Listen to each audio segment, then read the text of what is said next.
Welcome to Dan the Road Trip Guy. I'm your host, Dan, and each week we'll embark on a new adventure, discovering memory and life lessons of our incredible guests. From everyday travelers to thrill seekers and everyone in between, this podcast is your front row seat to inspiring stories of passion, resilience, and the pursuit of happiness. So buckle up and enjoy the ride.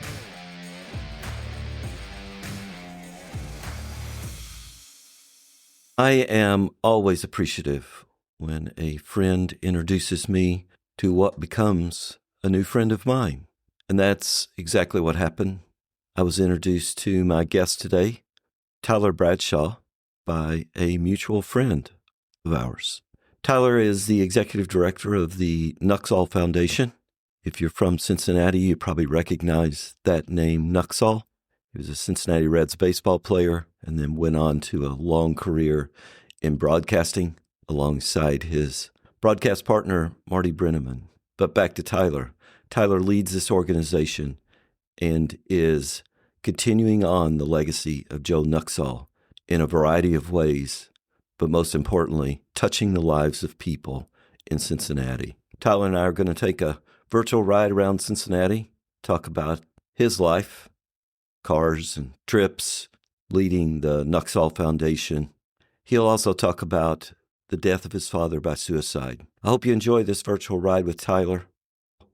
Welcome to the show, Tyler. Thank you for having me, Dan. Glad to be here with you and your listeners, your viewers. I'm excited. Just take a couple minutes. Who is Tyler Bradshaw? Yeah, so professionally, I've got the great blessing of being the executive director for the Nuxhall Foundation and the Joe Nuxhall Miracle League Field. So we carry forward all the legacy projects that were important to Joe Nuxhall in his life and career as a Reds player and broadcaster. The biggest project of those is the Joe Nuxhall Miracle League Field. We have a baseball and recreational facility for athletes with special needs. So that's a real passion project of mine and all the people who serve. Growing up in Cincinnati and lived in Cincinnati my entire life, I was a semi-professional sports announcer, very low-level sports announcing stuff I announced when I was a student at Miami University and then for the Hamilton Joes, a team named after Joe Nuxhall, and announced for a few high school teams in the area, things of that nature. And my wife and I, Paige, we live in Mason. I've got two young boys, Jackson and Nolan, and love spending time with our family, taking trips to Disney and just being with one another. So yeah, that's a little bit about me. All right, we're going to dive into the details. Yeah, sounds good. But before we get to those details, this is Dan the Road Trip Guy. Yeah. Tell me about your first car. So my first car was a hand-me-down 1992 GMC Sierra. It was a pickup truck with a single bench. The fabric in the bench had been kind of torn up. There was some exposed foam on the side, I remember. No power windows, pretty much no power anything, sometimes not even power to the actual vehicle. I remember one time in high school being on crutches and it broke down on me in the middle of Route 4 in between Fairfield High School and my home and having to try to navigate that and not a good situation.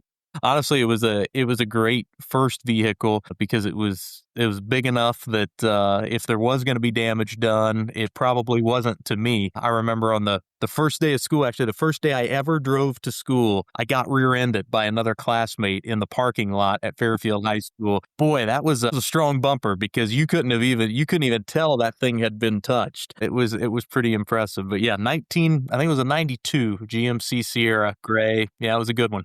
Have any rust on that truck? Plenty. Wheel wells started to rust out, and there was always something. It felt like something that was working, something that wasn't. Growing up, or even now as an adult, any epic road trips that you've had in your life, or trips, just general trip that stand out, great memory? Probably the best and simultaneously most dangerous road trip I ever took was my best friend, Chris Beatty. We've been friends since we were in second grade. And there was one summer when our families both vacationed in Gulf Shores, Alabama at the beach. And Chris's family had invited me to come down with Chris and his family to spend a week down with them. And Chris and I thought, 7 days on the beach is great, but 8 days would be better. Why don't we drive down overnight? We'll drive all through the night. It's about a 12-hour drive from Cincinnati, and we'll get there a day before everybody else and be able to hang out on the beach. It'll be a blast. So I think we left Cincinnati at 7 p.m. and I tell you what, Dan, about 5 hours into that drive, I think we were both done. Like, it was just dark. You're driving through parts of Alabama where there's no street lights, there's no anything. It's just road and trees. And I remember at one point we had, country music blaring. My friend Chris drove a small little pickup truck as well. And I just remember one point at about 3 a.m. hearing this bang, bang, bang, bang. And I woke up and kind of jolted. My friend Chris was driving and he was banging his head against the back of the truck, the window, trying to stay awake. I'm like, we should probably pull over, but we did make it, and we learned we would never do that again because that was the most miserable day on the beach we've ever had in our entire lives because we got there and we're just too exhausted to even do anything. So on future trips, we didn't drive overnight. We just waited till everybody else did. Didn't opt in for that extra day on the beach. Not worth it. Not worth it by any means. I think we got there. It wasn't even a full day. I think we got there maybe 6 or 7 hours before everybody else did. And it was like this. There's no way this is ever worth it. Well, hey, it's a memory, right? That is, yeah. I'll always remember it. So you talked about you work for the Nuxhall Foundation, but take us on your journey of how you got there. You mentioned you were a radio announcer, and funny, I was telling you about a mutual friend of ours. His comment about you was, he has a great radio voice. And I said, yeah, well, we're going to talk about that a little bit. I will take that. Dan, it was funny. I grew up loving sports, but I was a horrible athlete. And it was one of those things you never want to throw in the towel early. But I mean, I could tell from an early age, like I was the bad kid on the t-ball team. Like I didn't even know that was possible. Everybody gets a hit, everybody gets a run, and I was the guy who did. No matter what sport I tried, I just was not a good athlete, which is ironic because my wife is she played soccer in college, very, 4-year athlete, and could not have been more opposite in terms of our athletic ability, but always loved sports, particularly loved baseball, and knew I wanted to stay involved in athletics. And really sports announcing was kind of my way in. I grew up listening to Marty Brennaman and Joe Nuxhall every single night. That was just kind of the soundtrack of summer for me and so many other Cincinnatians. And I grew up idolizing them because I knew that's the only way I'm ever going to be able to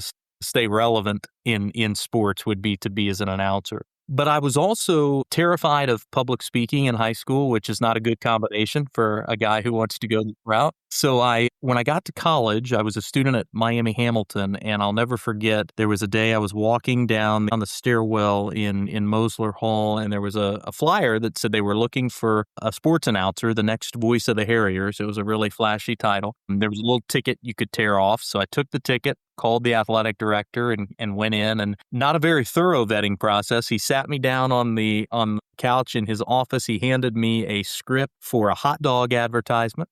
And it was completely made up. We didn't even have a sponsorship, but it was Oscar Mayer, the official hot dog of the Miami Hamilton Harriers. And he said, okay, you got the job. I started announcing volleyball, basketball, and baseball games at Miami Hamilton and just really fell in love with it from the start, from the moment I started doing it. On the radio or announcing just in the Started facility? Out as a public address announcer, so I did the announcing actually in the stadium. And truly, I loved the theatrical element of that. You really fed off the crowd. You fed off the game. It was fun to be right there next to the bench where the players were, especially during basketball. I mean, I've got some unbelievable memories, some good and some bad of games and interactions with coaches that I couldn't have got in any other place on the court. And then when I started announcing for the Hamilton Joes, which that team formed right as I graduated college, it was a summer wood bat baseball team that was named after Joe Nuxhall. Ironically, it was really a tribute to him. That's when I started doing some play-by-play broadcasting. So I would go on the road with the team and do games, and then at home I would do the public address announcing. So I got a little bit of everything and loved them all.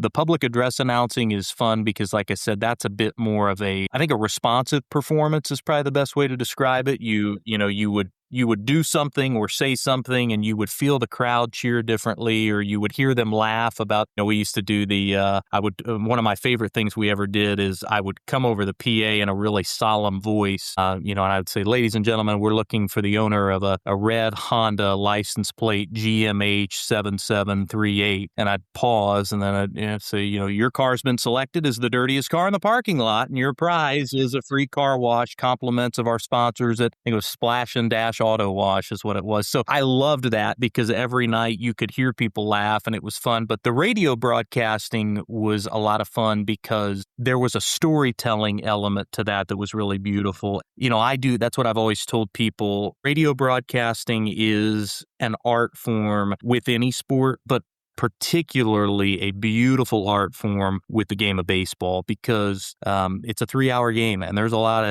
of dead air. And that's what I loved about Marty and Joe was that their relationship was so special that you didn't just listen to a game and feel like, okay, I got the game. You felt like you understood something about their friendship. You heard them talk about gardening and tomatoes and golf and dinners that they had eaten on the road and funny stories and all these things. And Marty Brennaman, in my mind, is the best play-by-play announcer that has ever called the game of baseball or any other sport. He will always be my favorite. And the relationship that he had with Joe was just absolutely second to none. So that was an inspiration to me and fun that I got to announce for a team that had Joe Nuxhall's name on it. And that's really how I got to know the Nuxhall family and got involved with the work they're doing. Before we dive into the Nuxhall Foundation, why don't you tell people what it is? The Nuxhall Foundation. So Joe was, aside from being a tremendous player and a tremendous broadcaster, I think the thing that people remember most about Joe is the way he treated other people and his heart and how he cared for other people. And Joe had some legacy projects that were really important to him. Probably the thing that was most important to him, we call it Joe's baby now to this day, was the Joe Nuxhall Golf Outing and the scholarship fund that it supported. So Joe started a scholarship fund back in 1985, where he wanted to give $2,000 in scholarship money to all 14 Butler County high schools. So kind of an unusual scholarship. Most people start a scholarship fund at their school, and this is going to my high school, that sort of thing. Joe wanted to spread it throughout the community. So believe it or not, we are in the 41st year. We will have the 41st year of Joe's golf outing this upcoming summer. And thanks to the people who support that golf outing, we will cross the $1 million mark in scholarship money awarded to student athletes in our community. It's amazing to see a golf outing carry on as long as it has, but to grow and to get bigger, we're actually going to be increasing the amount of scholarship money that we hand out. We're going to jump it to $42,000 overall this coming year. So there's the scholarship fund. The character education fund is another important facet of the Nuxhall Foundation. Joe's son, Kim Nuxhall, who's our volunteer board chairman and president, very involved in every single thing that we're doing. Kim was an elementary education teacher, a phys ed teacher for 32 years, and about halfway through his career, he really experienced a transformation in how he approached education. Instead of being a phys ed teacher, he started to see himself as a character education teacher, and he completely flipped the way he taught to be modeled around character development and the teaching of important virtues and values, things like determination and grit and hard work and kindness and loyalty. So we have a number of character education projects. Probably the most popular one that you'll see from us, we produce character cards. So they're baseball cards or trading cards of athletes that we think are great role models for young individuals in our community. So we've done these with Brent Suter, who did pitch for the Reds and is now with the Los Angeles Angels, Ellie De La Cruz,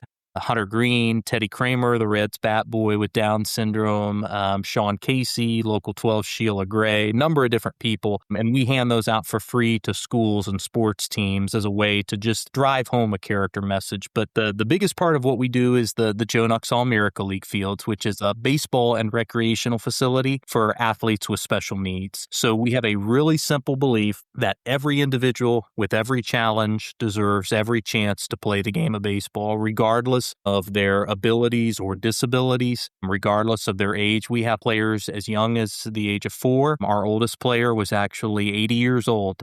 He passed away 2 years ago. But he was playing baseball up until the age of 80, which is an incredible thing to witness. But those 2 rubberized baseball fields, it's an environment unlike any other. And we try to give them big league level experiences. So we have video boards and stadium seating, our own mascot, concession stands. We've built out the facility since it opened 13 years ago. We now have an 18-hole wheelchair and walker accessible mini golf course. We've got a bocce ball court, accessible playground equipment. And then the next dream item on the horizon is we're currently raising money to build an indoor facility so our athletes can have year-round opportunities, and that facility will be called the Hope Center. Good news is we've raised about $6.6 million for that project, which is incredible. We need about another $5.5 million to finish it and to open the door. So if any of your listeners out there are looking to get rid of a little extra money, we'll be happy to talk with them. You never know, but they can sell off a couple cars, right? But yeah, we just believe that individuals with special needs really deserve their own place and their own opportunities to participate, to belong, and to grow. So that's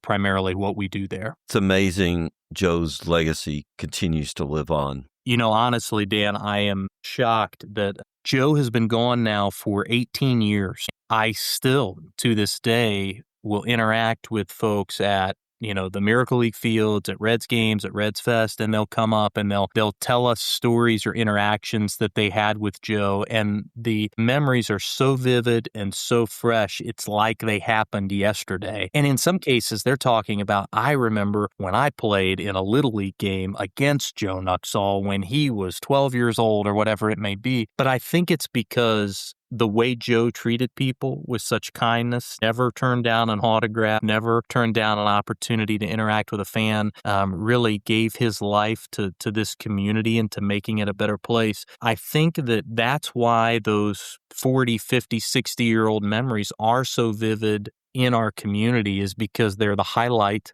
of some people's lives. It was those peak moments that they'll always remember. And that's what Joe, he just had an innate ability to do that, an innate ability to care about people, to make them feel loved. And if I can end, I've still got a long way to go, but if I can end my career just carrying that forward into future generations to make sure that, people younger than me who didn't get the honor of listening to Marty and Joe know who he is, know what they were about, know what he stood for, that's really what I want to try to do, because his story was one that is unlike any other I've ever heard and made a real impact on all of Cincinnati. In addition to building fields and doing all these other things that you do, it's basically keeping that legacy alive. It is, yeah, and it's fun to watch it happen. I think one of the highlights for me personally, last summer we actually took our young sons to their first Reds game. To see them go up in the front of the ballpark and walk, in the middle of the concourse, and they see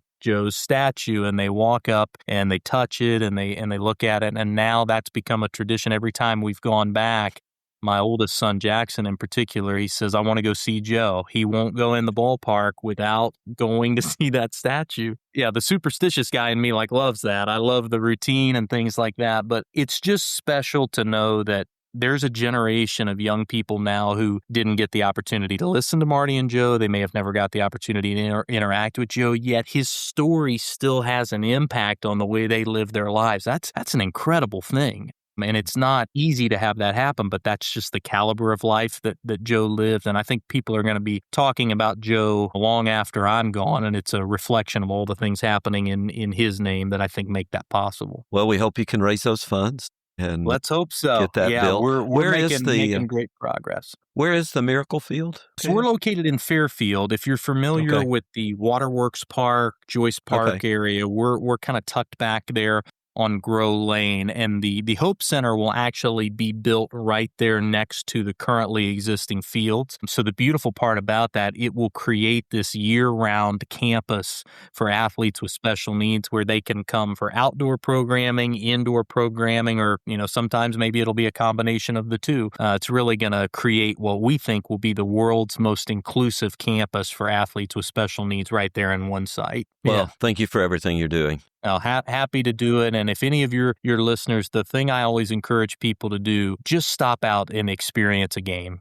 Our youth league athletes will play on Saturday mornings. Our adult league athletes will play on Friday nights. We kick off the year with a big opening day parade. And I have to tell you, there are few things as moving as seeing parents and families pushing, children in wheelchairs and walkers along a 1.5-mile parade route and having people in the community come out who don't know them, who don't know their names, but to just cheer for them and to go crazy. And that's truly one of the easiest ways to get involved, but yet one of the most impactful is for you to come out on a Friday night or a Saturday morning to sit in the stands and go crazy for our players. They feed off that energy, and ultimately, we hear this every single week. The lives of the people who come and watch the games are changed just as much as the people who play out on the field. So it's a great place to get some perspective and to have your heart warmed as well. I'll have to do that myself this year. Yeah. Well, you're welcome anytime. Let's switch gears a little bit. Let's talk a little bit about a personal thing. Your dad committed suicide. I think you told me when you were 26. Yeah.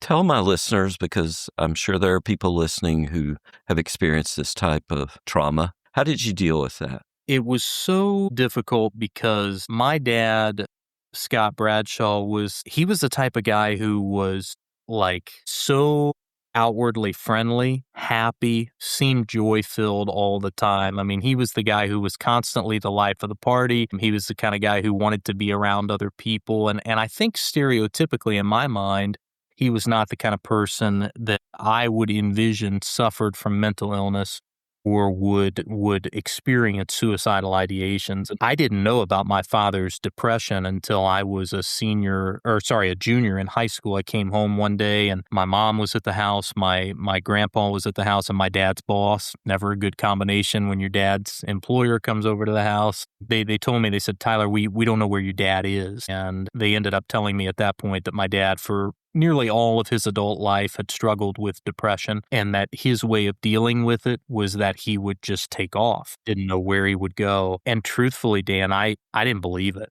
I said, my dad's the guy he's that guy who's so happy all the time. His happiness is actually a little bit annoying to me, right? Like, him get mad about stuff and things. That's not my dad. But that Thursday night, my dad did not come home. That Friday night, he did not come home. Saturday morning, though, he did come home. A police officer found him at a rest stop, I believe in Indiana, brought him home to us. And I'll never forget, we all have those moments in our life where we would like to hit the reset button. And this moment was the one, because the night that my dad came home, he tried to talk to me. I lashed out with quite a bit of anger, told him I didn't want to speak to him. I refused to hug him, stormed up the stairs, and I was furious. But eventually things softened, and we got back to the point where we could talk and get back to our relationship. But the biggest change, honestly, for me, unfortunately, that I started to suffer from mental illness myself. So I suffer from clinical anxiety, so different from my dad in some respects, the same in others. But mine came from a pretty traumatic hospital stay I had shortly after I graduated from college. Kind of threw me into a place in life where I was constantly fearful that I had some kind of illness the doctors couldn't explain and that I was going to, die. That was kind of my wake up every day, having that thought, go to bed, and still have that thought. As much as I would not want to go through that experience again, I have to tell you that softened my heart towards my dad's mental illness. Because I started to think of my dad like my dad was the guy who could fix anything. Anytime that truck he gave me would break down, we didn't have to pay a mechanic because my dad could fix it. He built, additions to our house and a deck around our pool, things like that. Like he was a fixer. And I started to think, if my dad can't fix this, it's got to be more powerful than what I'm giving it credit for. And my dad had seasons of life where he dealt with his depression really well, other seasons when he did not. And on the day that he passed from suicide, he was 50 years old. And I thank God, Dan, that I had gone to speak with him that morning. And rather than lashing out at him as I had done all those years ago, I told him that I loved him. I told him that it was okay that he felt the way he did. And at the end of that conversation, I gave him a hug. It's heartbreaking to know that about an hour later, I got a call letting me know that I needed to come home. And when I turned the corner, I saw police lights and EMTs, and I knew that things were bad. But I do thank God that last interaction was one of love and not one of anger or hate. And it'll be 13 years this summer that my dad has been gone. And I'll tell you, every season of life brings different different challenges, right? When I got married, there was such happiness because I love my wife, and I'm married way out of my league, which is awesome. I recommend that to anybody. But my wife is incredible. But there was a sadness in knowing that my dad never got to meet Paige because they would have loved each other. Of course, when we had our sons, my dad would have been an incredible grandfather. So with each high in life, there is that element of sadness. When I got the job with the Nuxhall Foundation, I just wanted to call my dad and tell him. And the common thread for me, though, Dan, in all of this has just been my faith in God, my belief in Jesus Christ, that I will see my dad again, that I will get an opportunity to talk with him in a place where all the pain I experienced as a result of the way his life ended will be a forgotten memory. And I hold strong to that. The thing that I've often told people, because I get that question a lot, how do you deal with something like that? The bigger question for me is, truthfully, how do people who don't know Jesus, how do they deal with things like this when it happens? Because I just can't envision a world where I'm able to process and respond to the grief I felt without my faith in God. That has restored me. Don't get me wrong. There have been dark nights in the soul where I just I just been confused by the people who say, well, you can't question God.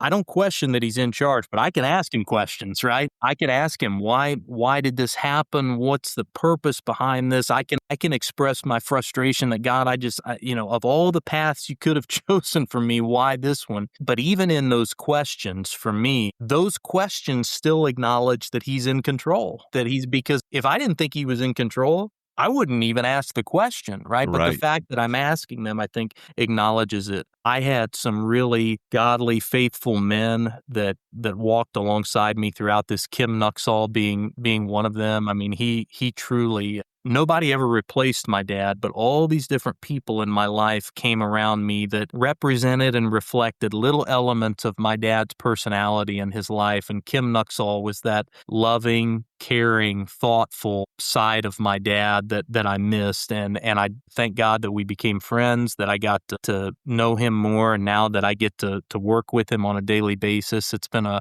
real blessing. But I've also been pretty empowered by the fact that I wanted to do something about my dad's death. I started a blog, and I haven't done much writing lately, but for many years I wrote at a blog called See Above, and I told my dad's story. And for me, that was helpful in that I could reach other people who might be struggling with mental illness themselves, or maybe they lost a loved one to suicide, and that would be comforting to them. But at the same time, there was a self-serving element to all of that. Every day that I woke up and would forget something about my dad, it felt like I was losing him again. And I wanted to hold on to that. I didn't want to let that go. So part of writing the blog was a bit selfish in that I wanted to capture these human stories of my dad and the life he led, so that he wouldn't be defined by the way he died, but then that I could remember him, that my sons would know who he is, those sorts of things. And that has helped to carry me through, I think, what could be a really,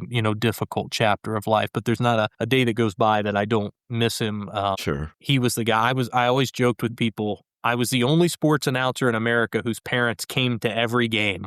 It's like, you don't even get to see me do anything. You just get to hear it. Like, it's not that exciting, but my dad, he loved coming to Hamilton Joe's games. He loved, I went back after he died, and I remember just looking down from the press box at the spot in the stands where he always sat, and I really felt him there with me, and still do in so many things that I do in my life. So those are some of the things that have carried me through that. Well, thank you for sharing that. I know that's very personal, and we don't usually do a lot of that on Day on the Road Trip Guide, but people with depression, sometimes those of us without depression could say, well, just pull your bootstraps up and get moving, and that is not the right answer. Yeah, and that's truthfully the first time I heard that my dad dealt with this, that's exactly my response. I thought, flip the switch. Let's go. You gotta pick yourself up out of this. And it is so much more complicated than we ever give it credit for.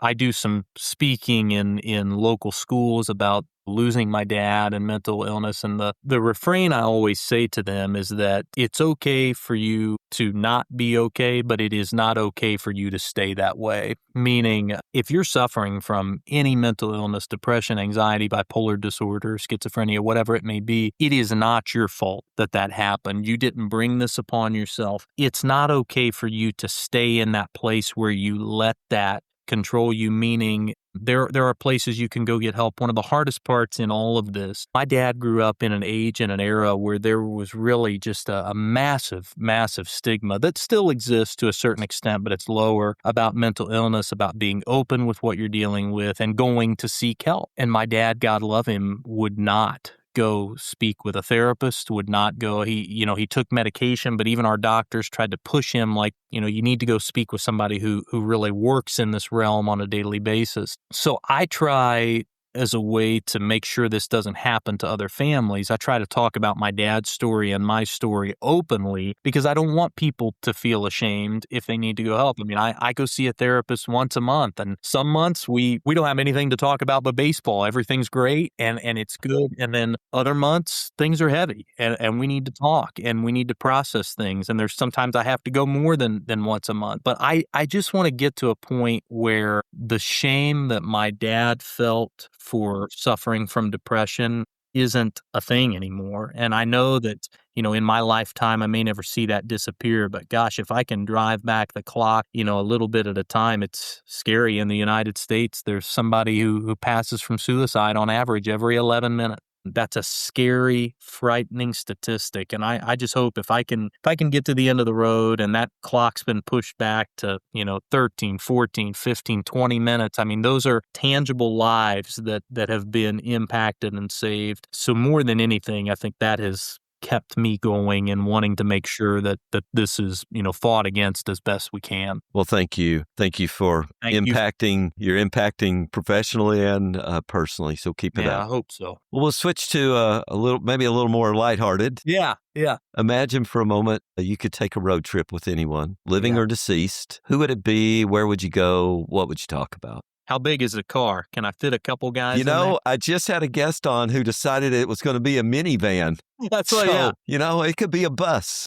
We might have to fill a couple rows. So, I mean, I have to say, and this is probably no surprise to anybody, to be in a car with Marty and Joe together, I think would be just, and I've heard some stories of them in the car together on road trips and they're a riot. But one of the blessings in the job I'm in has been getting to know Marty. And I don't think I'll ever not be starstruck by Marty. He's that guy for me. I would love, though, to be on the road with Marty and Joe, to hear them rib each other and prank each other and just see that up close and personal. I'm also a huge Disney fan. I've been an admirer of Walt Disney since the time I was little. So Walt Disney would have to be in the car. I'd want to talk to him about anything and everything. And David Letterman. I am a huge David Letterman fan. I think he was one of the most entertaining broadcasters of all time. And I would love to have him in the car as well. That's a pretty good combination. That would be an interesting trip for sure. It would be. And actually, people don't know, Joe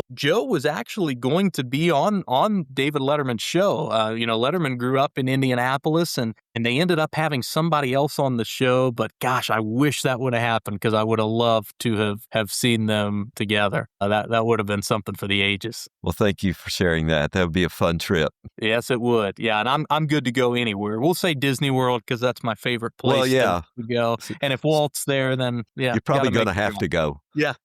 So you were an announcer. I was thinking about asking you what's on your bucket list. I would hope going down and announcing a game with the Reds would be on your bucket list. That's definitely there. I got close when I announced for the Joes. They played their all-star game at Great American Ballpark. The Reds were out of town, so the Reds agreed to let us use it. And I did get to not a Reds game, but I got to announce a game in Great American Ballpark. I got to go up and sit in the spot where Joe and Marty had sat in the radio booth. And that was a lifelong memory. But truthfully, one of my bucket list things, I just love visiting ballparks. It's not a unique thing. I know a lot of people want to do this, but I do kind of have that bucket list of wanting to see a baseball game in all, 30 or 2 Major League Baseball stadiums at some point. I still have a long way to go. I think I've only been to 8 or 9, but it's a pretty good start. Yeah, you got a while. Yeah, Well, and thank hopefully you. I can drive to most of those. So, gosh, I have a friend years ago who actually, he visited in 2 months. He did all 30 Major League Baseball stadiums, and he drove everywhere. He mapped it out. He slept in his car. He did all kinds of incredible stuff. It was a moment to behold. And now I think he's a truck driver. So pretty fitting that he went Well, that there you route. go. Well, Tyler, I can't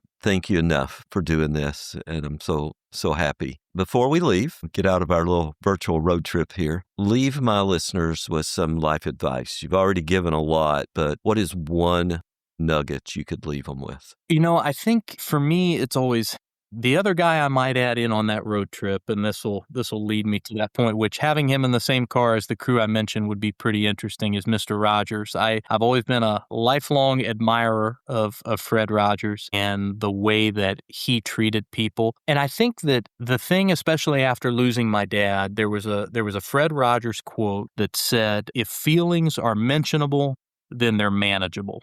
And I always came back to that because I think that I grew up not being very open with my feelings and being kind of a shy, reserved kid. Sure. And the more I got into sports broadcasting, the more I got involved with the Miracle League fields and seeing what that meant to special needs athletes. And then especially after losing my dad, I think the common thread in all of it, hopefully, is that I became a little bit more of a vulnerable person. I was willing to talk about my own feelings. I was willing to listen to the feelings of other people and to be empathetic. I think our world just needs so much more of that right now. Being able to mention how we feel, to manage those feelings in a way that's productive and that's not lashing out. So I just keep coming back to that Fred Rogers comment. If feelings are mentionable, then they're manageable. And I think that's the tip that I would give to your listeners, but also that I have to remind myself of on a daily basis. As you talked through everything, Joe, yourself, your dad, the word that just kept coming to my mind was empathy. And I imagine these guys and yourself just loaded with empathy. Yeah, I'm lucky to be surrounded by a lot of great role models who just drove that home on a daily basis, that empathy was the differentiator in what, makes people able to love and to be lovable. It was empathy was kind of that common ingredient. Some days I'm good at it, some days I'm not. I believe that God has maybe given me that challenge to work on, and I'm going to keep working on it as long as He'll let me. Thank you. Well, hey, before we end this, how do people find you or the Nuxhall Foundation or the Miracle Field, whatever you want to leave us with? Yeah, or absolutely. that blog you wrote about your dad, which could be helpful to somebody. Yeah, we have a long list, right, in the show notes. If you want to learn more about the Nuxhall Foundation or the Miracle League, just go to nuxhallmiracleleague.org. Also find us on Facebook. We share lots of great stories about our athletes and families and people that we serve. You can learn more about the Hope Center as well there and the project that we're working on to build that indoor recreational facility. And then the blog that I mentioned is seeabub.com. So that's SEEYABUB. My dad always called me Bub. That was his nickname for me. That felt like a fitting tribute because that blog is really my way of saying goodbye to him. I'm getting back into a season of writing. My wife and I aren't up as much at 3 a.m. in the morning as we were in some of those initial early years of our son's life. So I'm finding that itch to write a little bit more, to preserve some more of these stories. So hopefully you'll see some new stories there. But I just want to thank you for the opportunity to share my story, Dan. What you're doing and capturing the stories of other people and getting those out to your listeners. That's a gift, and we're thankful for you. I appreciate that, and hopefully I'll see you somewhere at a ball field. Absolutely. We'll have a hot dog and a Coca-Cola ready for you. All right. Thank you for tuning in to Dan, the Road Trip Guy. I hope you enjoyed our journey today and the stories that were shared. If you have any thoughts or questions or stories of your own, I'd love to hear from you. Feel free to reach out to me anytime.